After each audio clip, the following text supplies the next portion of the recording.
Hi all you sax heads in cyberspace, it's JT here coming back at you one more time.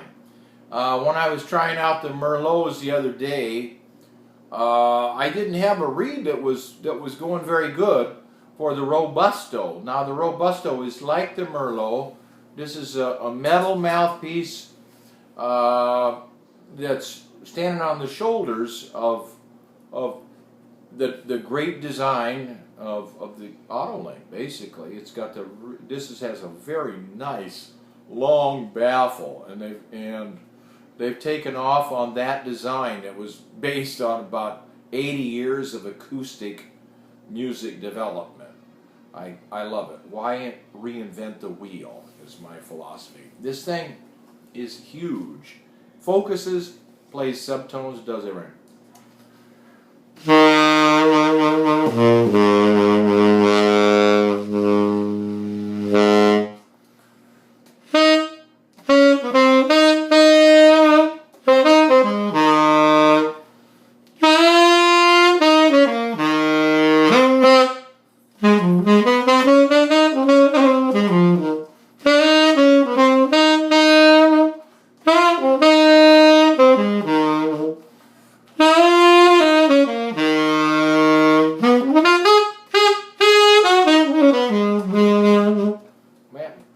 It's got a great sound.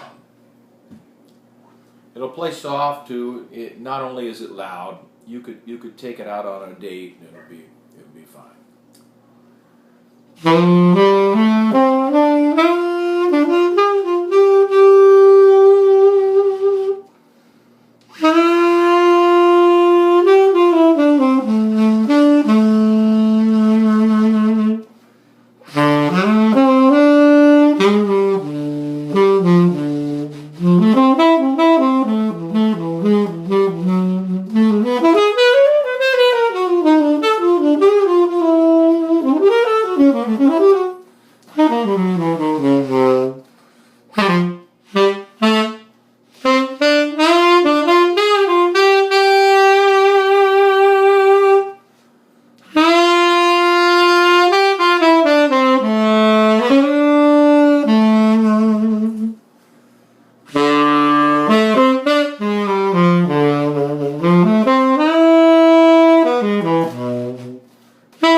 So, excuse the playing, but I was trying to show the dynamic range between loud and soft.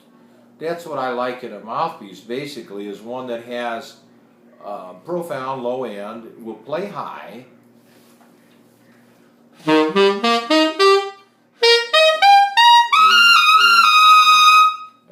It'll play high, it'll play low, and it's when you're stepping on it and pushing it, it doesn't just give you one sound.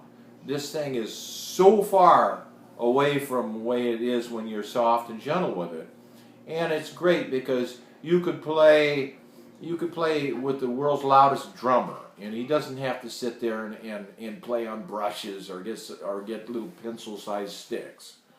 This you can use in an actual setting, in an acoustic room someplace.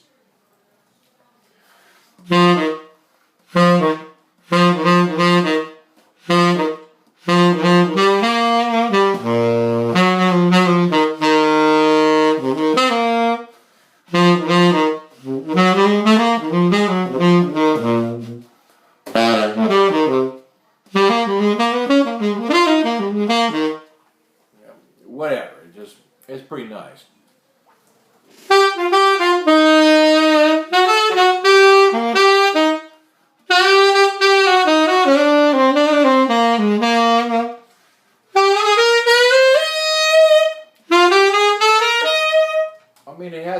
that high mid-range thing. It's got a lot of stuff. It's great. You know, guys used to have to modify their mouthpieces to get it to be more like this. Like in the latest Charlie Parker book, they talk about Charlie Parker got so good at working on his own mouthpieces that he used to do it for other people. I know Train used to put little things in his mouthpieces, you know, little putty baffles and all kinds of stuff. And you don't have to do that with this. This design is good. Yeah. There's a bunch. I was talking with Frank West. I got to play with him a couple of times. Well, actually, you know, 4 or 5 times, and it was for me it was a thrill to be around a guy like that. And I remember Frank West. The second time I was around him, he had some French mouthpiece that usually has a good sound. It was a classical mouthpiece, pretty small tip opening. Well, he was getting a great sound on it. And I said, Frank, what is that mouthpiece? He says, oh, it's a Lalandis. And I went, wow, those are usually pretty small. And he says, yeah, I opened it up. And I said, who did your work? And he said, I did. That's the way those cats were. Yeah, I said, like an idiot. I said to Frank, I said, how'd you do it? And he goes, slowly. Anyway, that's my Frank West story.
Man, I like this mouthpiece. I'm thinking about maybe switching from rubber to metal. This is great. Good job, Mark. Nice work.